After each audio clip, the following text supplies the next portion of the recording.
2021년 9월 19일 중고등부 예배를 시작하겠습니다. 이번 주 말씀 함께 읽어보겠습니다. 너희가 내 안에 거하고 내 말이 너희 안에 거하면 무엇이든지 원하는 대로 구하라. 그리하면 이루리라. 요한복음 15장 17절 말씀. 아멘. 사도신경으로 우리의 신앙을 고백합시다. 나는 전능하신 아버지 하나님 천지의 창조주를 믿습니다. 나는 그의 유일하신 아들 우리 주 예수 그리스도를 믿습니다. 그는 성령으로 잉태되어 동정녀 마리아에게서 나시고 본디오 빌라도에게 고난을 받아 십자가에 못 박혀 죽으시고 장사된 지 사흘 만에 죽은 자 가운데서 다시 살아나셨으며 하늘에 오르시어 전능하신 아버지 하나님 우편에 앉아 계시다가 거기로부터 살아있는 자와 죽은 자를 심판하러 오십니다. 나는 성령을 믿으며 거룩한 공교회와 성도의 교제와 죄 용서받는 것과 몸의 부활과 영생을 믿습니다. 아멘. 하나님은 영이시니 예배하는 자가 영과 진리로 예배할지니라. 아멘. 다소 낯선 4단계 속 추석이 다가오고 있습니다. 방역 수칙 하에 명절에 가까운 친척들을 만나게 되면 반갑게 교제 나누는 시간을 갖길 원합니다. 하나님의 모습을 닮아가려는 우리의 모습 속에서 가깝게 만난 가족들에게 축복의 통로, 복음의 통로가 되길 바라며 함께 축복의 통로 찬양합시다.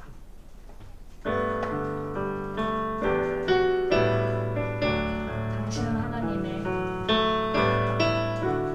당신은 하나님의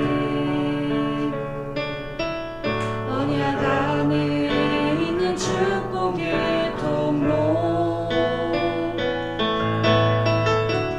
당신을 통하여서 열방이 주께 돌아오게 돼 당신은 하나님의 당신은 하나님의 언약 안에 있는 축복의 통로 당신을 통하여서 열방이 주께 예배하게 되리 주께 예배하게 되리. 우리가 지금 랜선상에서 만나고 있지만 이 예배 자리를 섬기려 우리 선생님들, 목사님 함께 자리에 나와 있는데요. 서로 축복하는 마음으로 선생님은 학생들을, 학생들은 선생님을 랜선에서 나와 서로 축복하는 마음을 함께 다시 한번 찬양하도록 하겠습니다. 당신 하나님의 당신은 하나님의 언약 안에 있는 축복의 통로 당신을 통하여서 열방이 주께 돌아오게 되리 당신 하나님의 당신은 하나님의 언약 안에 있는 축복의 통로 당신을 통하여서 열방이 주께 예배하게 되리 주께 돌아오게 되리 주께 돌아오게 되리 주께 예배하게 되리 주께 예배하게 되리.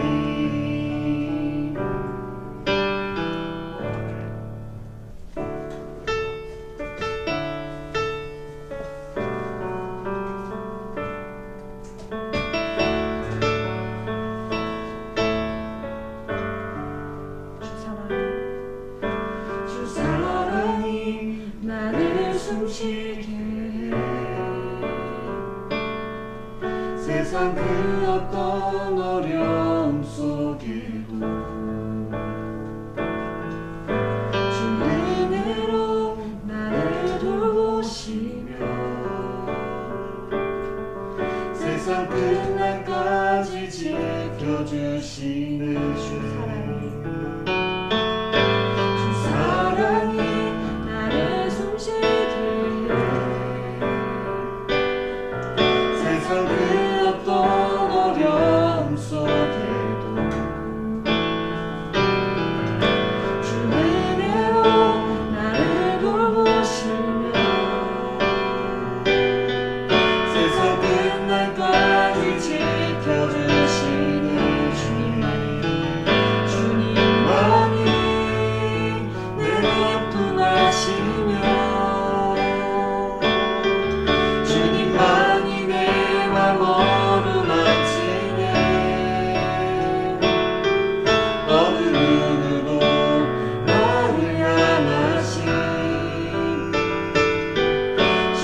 기도드리시겠습니다.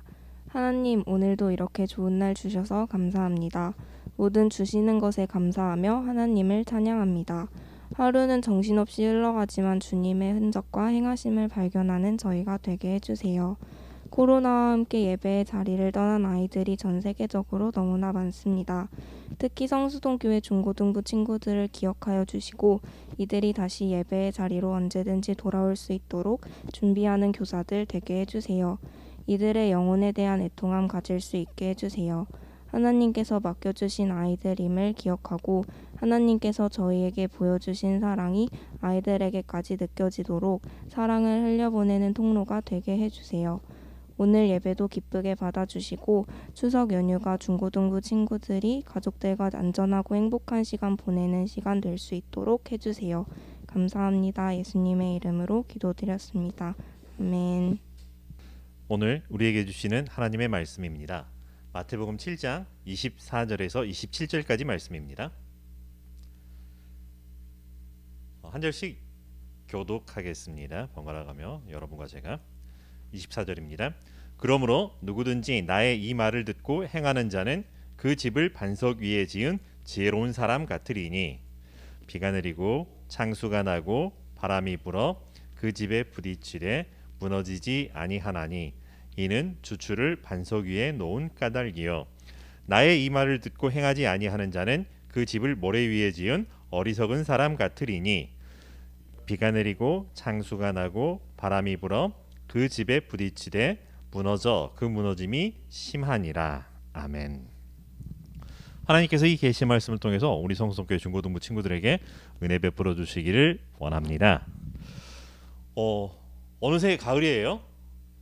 이 가을이 전 불쑥 다가왔다라고 하는 게 느껴지는데, 근데 아직 제 가을을 실감하기도 전에 한가위 추석이 쑥 다가왔어요. 여러분 신나지 않나요? 이제 추석이어가지고 연휴가 시작이 되고 이 연휴 속에서 참 오랜만에 이 길게 쉬어보는 이런 날을 맞이하는 것 같아요. 아닌가요? 계속 쉬고 있나요? 쉬는 날이라서 길게 쉬는 날이라서 반가운 게 아니라 이 추석이라고 하는 명절을 통해서 만나고 싶었던 사람을 만날 수 있는 거기 때문에 이 날이 더 반가운 것 같아요. 그죠? 근데 코로나로 인해서 만나야 될 사람들이 만나지 못하는 답답함, 어려움 뭐 이런 것들은 여러 가지 있지만 그럼에도 불구하고 우리 이 문명의 이 과학의 발전은 우리를 이렇게 직접 대면하지 아니하여도 만날 수 있는 이런 다양한 방법들을 우리에게 주고 있어요. 근데 그럼에도 불구하고 우리 찬양 중에 예수님 만나고 싶고 보고 싶고 만지고 싶고 하는 이런 찬송이 있는 것처럼 사실 직접 보고 싶은 이런 직접 만나서 느끼는 반가움을 누리고 싶다라고 하는 거죠. 사실 저도 우리 중고등부 친구들 정말 만나고 싶고요, 만져보고 싶고요, 그리고 정말 보고 싶다라고 하는 거죠. 그래서 이 작은 만남조차도 정말로 이 반가운, 이 시간이 정말 반가운 이런 시간입니다. 그래서 반갑고 사랑스럽고, 그래서 사랑스러운 여러분을 향해서 여러분의 삶이 하나님의 선하시고 기뻐하시고 온전하신 뜻이 이루어지는 복된 삶이 되도록 축복하고요. 그 축복된 삶을 여러분이 복된 삶으로 누릴 것이기에 더욱더 감사하는 이 한 주 이 시간입니다. 그래서 여러분 반갑습니다. 사랑합니다. 축복합니다. 감사합니다. 인사합니다. 우리 옆에 분들하고도 이렇게 같이 한번 인사하죠. 반갑습니다. 사랑합니다. 축복합니다. 감사합니다. 그래서 언제나 이 네 가지가 우리 삶에 풍성하게 넘쳐지기를 바란다라고 하는 거죠. 여러분 혹시 어린 시절 유치원이나 혹은 초등학교 저학년 시절에 학교에서 그림을 그리는 거, 우리 집 그리기 뭐 이런 것들 해봤던 경험이 있었을 것 같아요. 여러분 그때 집을 그릴 때 어떤 그림을 그리셨나요? 아파트를 그렸나요? 아니면 이런 단독주택이었을까요? 2층 집? 뭐 여러 가지 있겠지만은 혹 지금이라도 여러분 한번 손가락으로 한번 집을 그려보세요. 자, 집을 그리다 어떻게 이렇게 바닥에다 그려볼 수 있을까요? 자, 맨 처음 뭘 그리죠? 예, 그렇게 하면서 집을 그리는 이런 것들이 있을 것 같아요. 그래서 간절히 바라기는 여러분이 그리는 그 집에 여러분이 살면서 정말로 행복하고 감사함 넘치는 이런 삶을 살 수 있기를 바라봐요. 근데 많은 사람들이 집을 그릴 때 이 동일한 패턴들을 보여요. 어떤 거냐면 사람들은 가장 먼저 집을 그릴 때 뭘 그리냐면 지붕을 그려요. 그게 삼각형이든 혹은 사다리꼴의 사각형이든 지붕을 그리고요.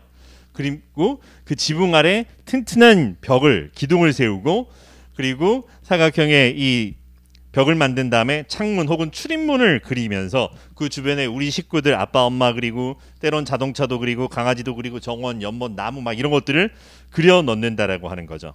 그래서 정말로 우리가 이 설레는 마음으로 그렸던 그 그림 속에 하나님의 은혜가 차고도 넘치고 그래서 여기에서부터 사랑의 이야기들이 세상 곳곳에 퍼져나가기를 간절히 바라봐요. 근데 보통 사람들이 집을 그리는 것과 다른 패턴으로 집을 그리는 사람들이 있다라고 하는 거죠.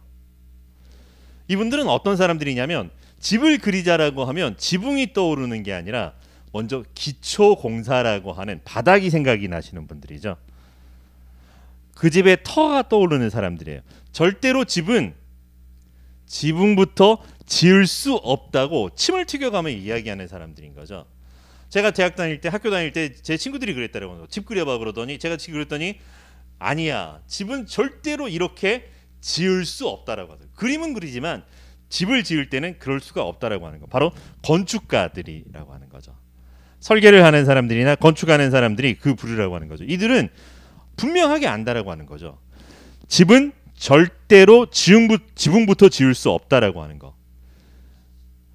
우리 흔히 하는 이 사자성어 고사 중에 사상누각이라고 하는 말이 있어요. 사상누각. 절대로 허공에다가 집을 지을 수 없다라고 하는 거죠. 받쳐주는 것이 아무것도 없는데 지붕부터 얹혀 놓을 수 없다라고 하는 건 당연한 상식이라고 하는 거죠. 그러기에 반드시 기초가 필요하고 터를 다져야 되고 기둥을 세우고 마지막에 지붕을 올린다라고 하는 이 순서와 절차를 너무나도 중요하게 여기는 사람들이 있다라고 하는 거죠. 근데 사실 이거는 건축가나 집을 짓는 사람들만이 아니라 우리 모두 다 알고 있어요.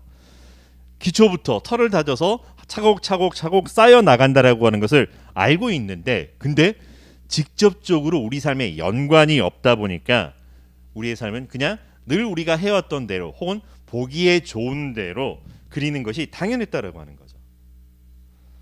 하지만 그것을 삶으로 살아가야 했던 사람들은 달라질 수밖에 없었죠. 그렇게 하면 안 된다라고 하는 것이었죠. 당연한 것이 아니라 기본과 기준, 원칙이라는 것이 얼마나 중요하고 그 하나가 틀어졌을 때 일어나는 사고라는 것이 얼마나 큰 대형 사고로 이어질 수 있는가 알기 때문에 삶에 적용하고 반영하고 반드시 지켜내야 된다고 하는 거죠. 아는 것이 힘이라고 하는 이런 정도를 넘어서서 그것을 당연하게 성실하게 반드시 꼭 철저하게 지켜야 되는 사람들이라고 하는 거죠. 자, 그렇다면 우리 그리스도인들은 어떨까요? 우리 그리스도인들은 우리의 몸이 하나님의 거룩한 영이 거하시는 성령이 거하시는 성전이라고 이야기를 해요. 우리는 이 성전을 어떻게 지어가고 있는 걸까요? 집을 그리는 것처럼 그려가고 있나요? 아니면 집을 짓는 것처럼 제대로 잘 정확하게 만들어가고 있나요? 둘 사이에서 때로는 그냥 보기에 좋은 게 이 먹기 좋은 떡, 보기에 좋은 떡이 먹기도 좋다 뭐 이런 이야기가 있는 것 있겠지만은 그냥 보기 좋게 그리면 좋은 것을 좋게 하면 뭐 살면 되지 뭐 이런 생각일까요? 그래서 가끔은 삼돼지라고 이야기를 하게요.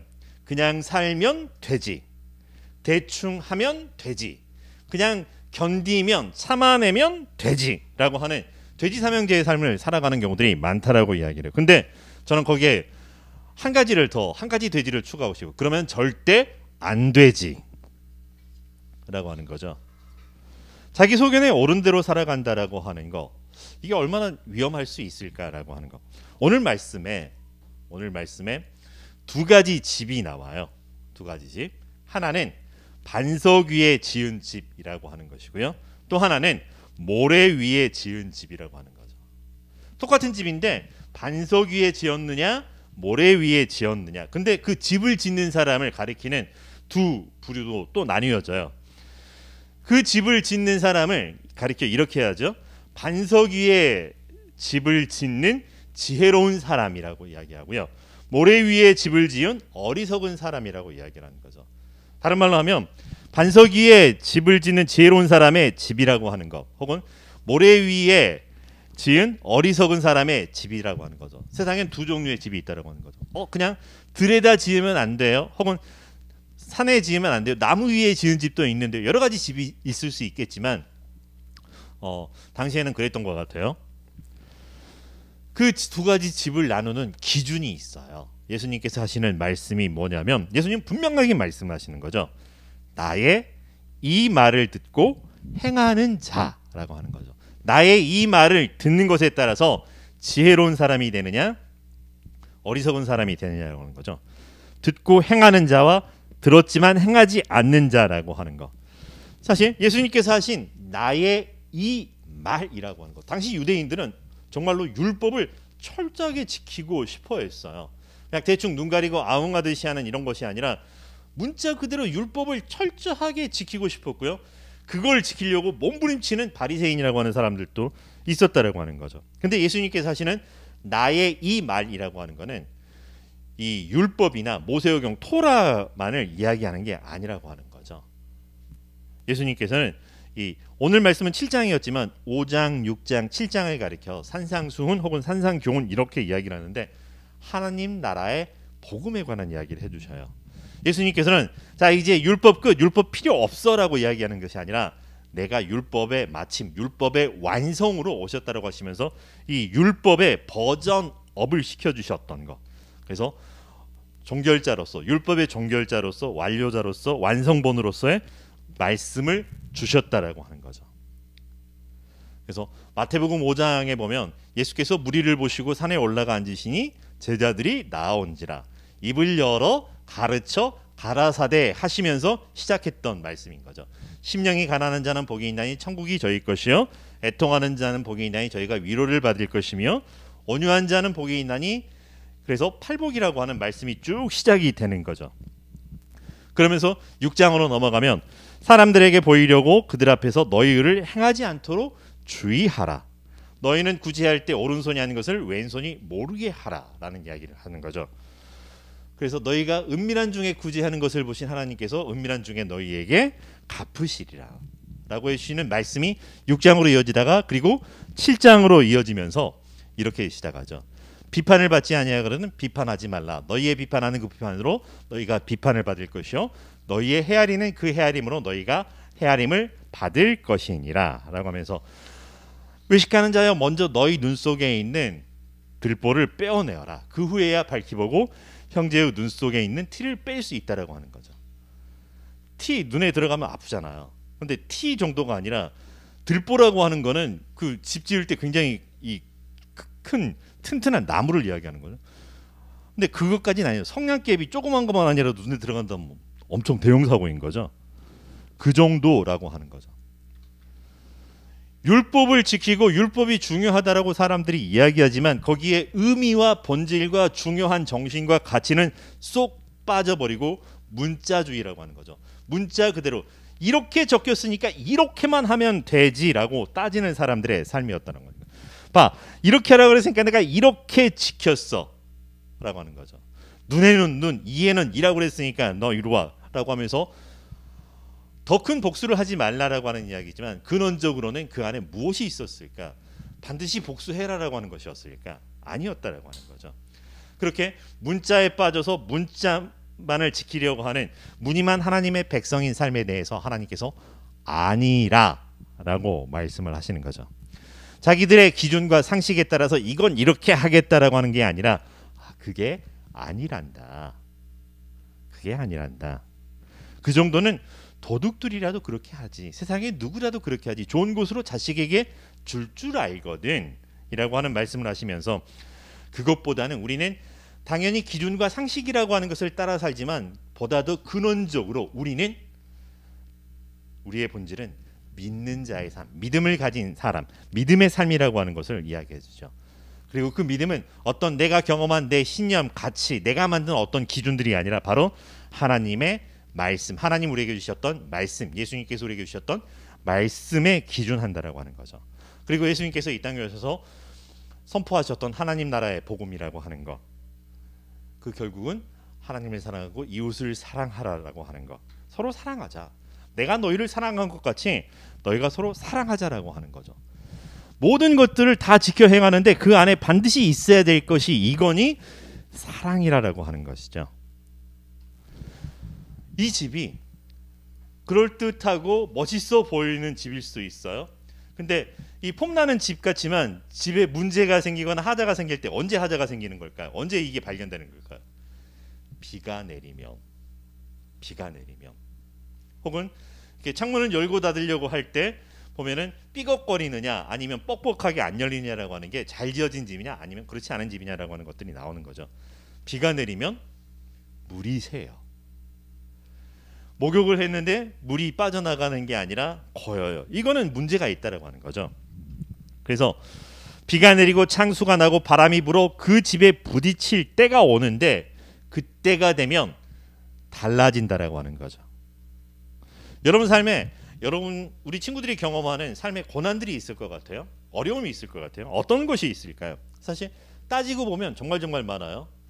여러분이 정말 좋아하고 사랑하고 보고 싶고 함께하고 싶은 목사님과 함께하지 못하는 거 이게 삶의 시련이죠. 아니지는 않겠지만 아무튼 저에게는 그래요. 이 추석인데 코시국 때문에 오도 가도 못해가지고 여러분 이 용돈 경제에 큰 지장이 생길 때 여러분 이거 시련 아닌가요? 공부하려고 마음 잡고 이렇게 하려고 그러는데 엄마가 신부름을 보내준지 친구랑 학원을 정말 가서 공부를 하려고 하는데 안 보내주신다든지 이 독서실 끊어가지고 내가 정말 이렇게 큰맘 먹고 하려고 하는데 안 된다고 한다든지 뭐 이런 것들 혹은 정말 열심히 공부했는데 엉뚱한 데서 시험 문제가 나온다든지 근데 정말 공부를 열심히 했어요. 그래가지고 문제를 보는 순간 이 문제 내가 어디서 어떤 교재 어떤 페이지 좌측인지 우측인지 상단인지 하단인지가 선명하게 드러나요. 이게 몇 번 문제였지. 근데 문제는 기억나는데 답이 안 떠오르는 거야. 내가 이거 분명히 풀었는데 뭐라고 풀었지 답이 안 떠오르는 이런 상황들. 혹은 정말 그렇게 고민하고 골똘하느라고 버스가 와서 탔는데 타고 봤더니 딴 데로 가고 있네. 잘못한 이런 것들. 사실 이런 것들은 그냥 우리의 실수일 수도 있다라고 이야기를 하겠지만 우리 삶에는 우리가 예상치 못했던 더 큰 시련과 아픔들이 비가 단순히 내리는 것이 아니라 가랑비가 내리는 것이 아니라 폭풍우처럼 내리는 바람이 단순하게 시원한 산들바람이 아니라 내 몸이 휘청일 만큼 날아갈 만큼 태풍이 몰려오는 같은 그런 상황들이 있다라고 하는 거죠. 좋을 때 좋은 것은 누구나 그럴 수 있지만 이런 시련이 왔었을 때 달라지더라라고 하는 거죠. 그 순간 드러나는 거죠. 이게 정말 좋은 것이었는지 좋아 보였던 것이었는지 그 극명한 차이를 예수님께서는 이렇게 말씀하시죠. 반석 위에 집을 지은 지혜로운 사람의 집은 무너지지 않는다. 하지만 모래 위에 집을 지은 어리석은 사람의 집은 무너지는데 그 무너짐이 심하다라고 하는 거죠. 이 차이 바로 집을 어디에 지었느냐. 우리가 이 삶을 살아가고 생활을 영위하는 것은 마땅하다. 근데 그 터가 어디였느냐, 그 기초가 어디였느냐, 바로 반석이라고 하시는 것이죠. 반석, 말씀 위에 우리가 집을 짓고 살아가느냐 아니면 내 소견에 오른 대로 내 생각, 내 상식, 내 가치에 따라서 삶을 만들어 가느냐라고 하는 것이 그럴듯한 거냐, 정말 그러냐, 좋아 보이느냐, 정말 좋은 것이냐 라고 하는 차이를 만들어낸다라고 하는 거죠. 우리 성성교회 중고등부 친구들, 말씀대로 행한다는 게 어떤 의미일까요? 여러분 다시 한번 성경의 말씀에 문자적인 해석에 얽매이는 사람들이 되지 않기를 바라요. 맞아요. 반드시 지킬 거는 지켜야 돼요. 근데 보다 근원에 무엇이 있는가를 알고 살아가자라고 하는 거죠. 여러분 시간표를 짜볼 거예요. 시간 계획표를 짜기도 하고 막 이런 것들을 하는 거죠. 근데 그 시간을 언제부터 언제까지 구분했다라고 하는 것이 중요한 게 아니라 그 시간 구분 안에 내가 무엇을 하겠다라고 하는 계획과 더불어서 그것을 실행해 나가는 실제적인 행동이라는 게 중요하죠. 시간을 구분해서 짜 놓았다가 우리의 삶을 변화시키는 게 아니라 그 시간에 내가 무엇을 했다라고 하는 것이 우리 삶에 심겨지는 것이고 우리 삶에 심겨진 그것이 결과로 드러나게 된다라고 하는 거죠. 공부를 열심히 했기 때문에 성적을 얻는 거 당연한 결과예요.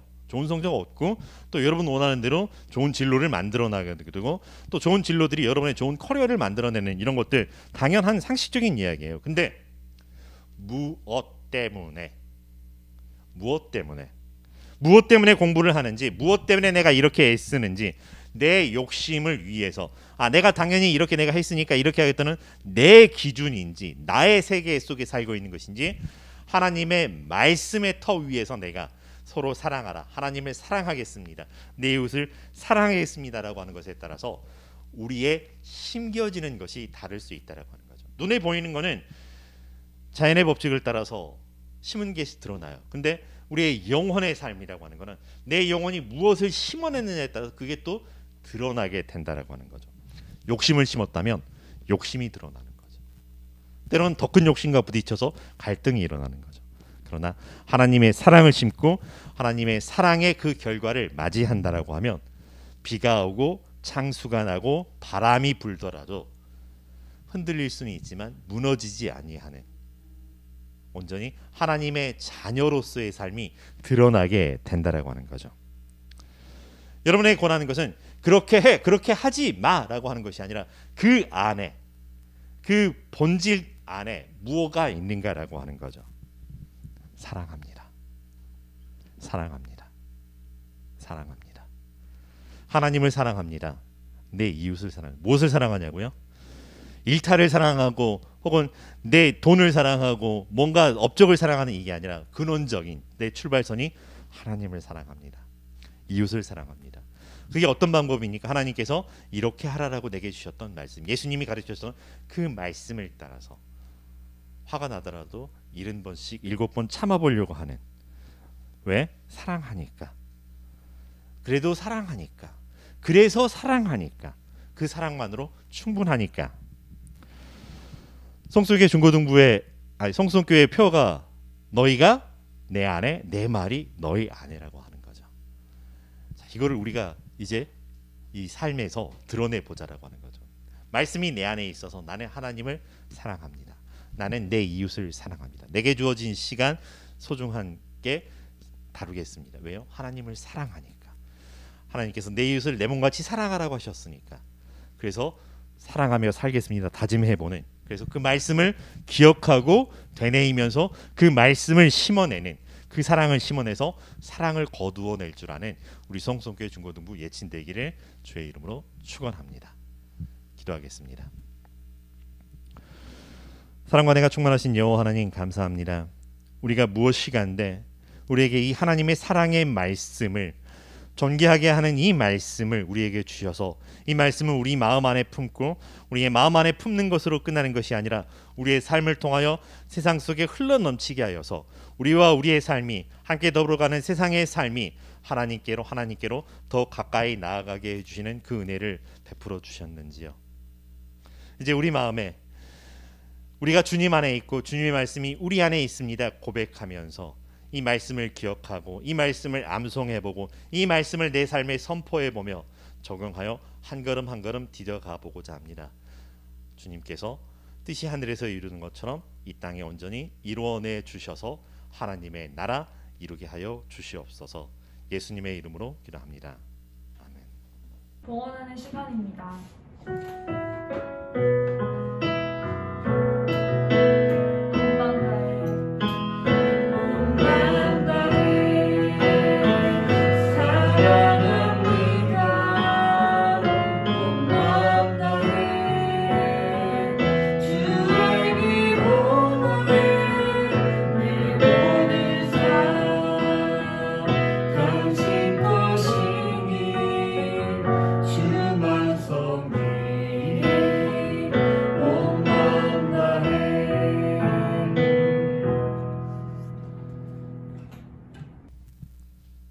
기도하겠습니다.